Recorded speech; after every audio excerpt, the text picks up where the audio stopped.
Hello दोस्तों, नमस्कार, प्रणाम। मैं सावित्री अपने यूट्यूब चैनल सावित्री गीत में आप सभी लोगों का स्वागत करती हूँ। मैं एक बहुत ही चुटकुला मज़ेदार सास और बहू पर गीत लेकर आई हूँ। आप लोगों को पसंद है तो लाइक, सब्सक्राइब, कमेंट करिएगा और कमेंट में ज़रूर बताइएगा ताकि हम लोगों को और अच्छे अच्छे गीत गाने का मौका मिल सके और हम लोग अच्छे अच्छे गीत गाएं और हमारा सपोर्ट करिएगा।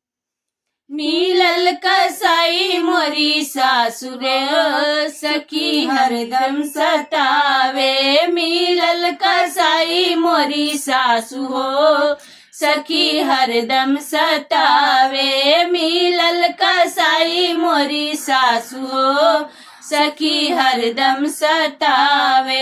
अपने तो खाए छोला समोसा मेवा मिश्री इडली डोसा। अपने तो खाए छोला समोसा मेवा मिश्री इडली डोसा।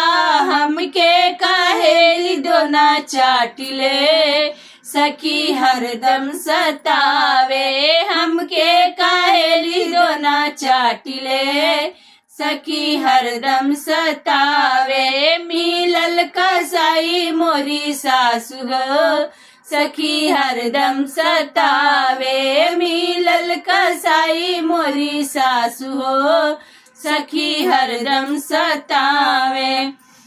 अपने त पहिरेली लहंगा चुनरी। अपने त पहिरेली लहंगा चुनरी। मेकअप कई के लागे छछुनरी। मेकअप कई के लागे छछुनरी। हमसे कहेली लुगरी पेनिले सखी हरदम सतावे। हमके कहेली लुगरी पेनिले सखी हरदम सतावे।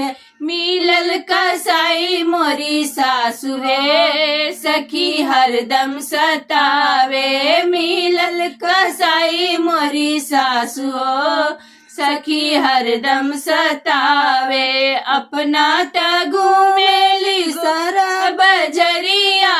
अपना त घूमेली सहरा बजरिया।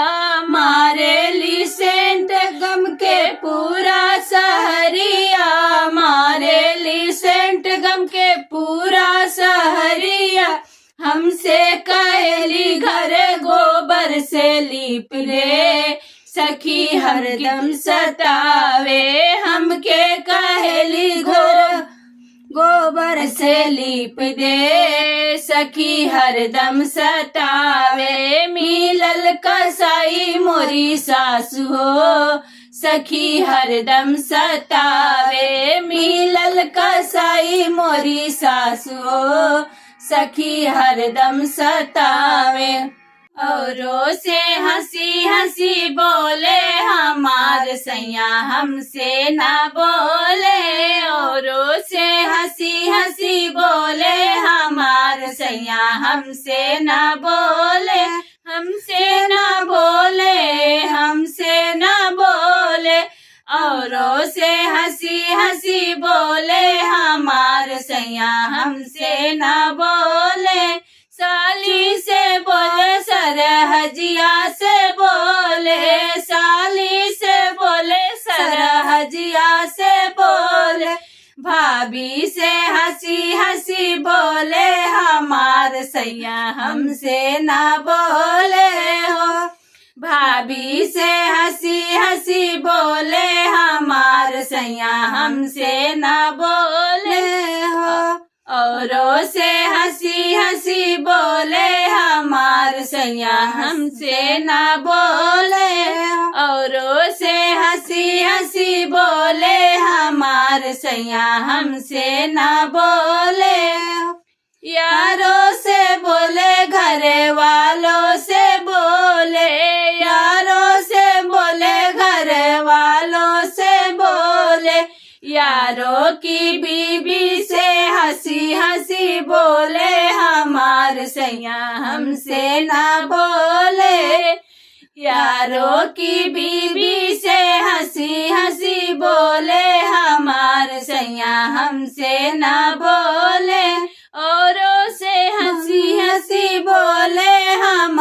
सैया हमसे ना बोले, पड़ोसी से बोले पड़ोसन से बोले, पड़ोसी से बोले पड़ोसन से बोले, बच्चों से हंसी हंसी बोले हमार सैया हमसे ना बोले, बच्चों से हंसी हंसी बोले हमार सैया हमसे ना बोले, औरों से हंसी हंसी बोले हमार सैया हमसे ना बोले।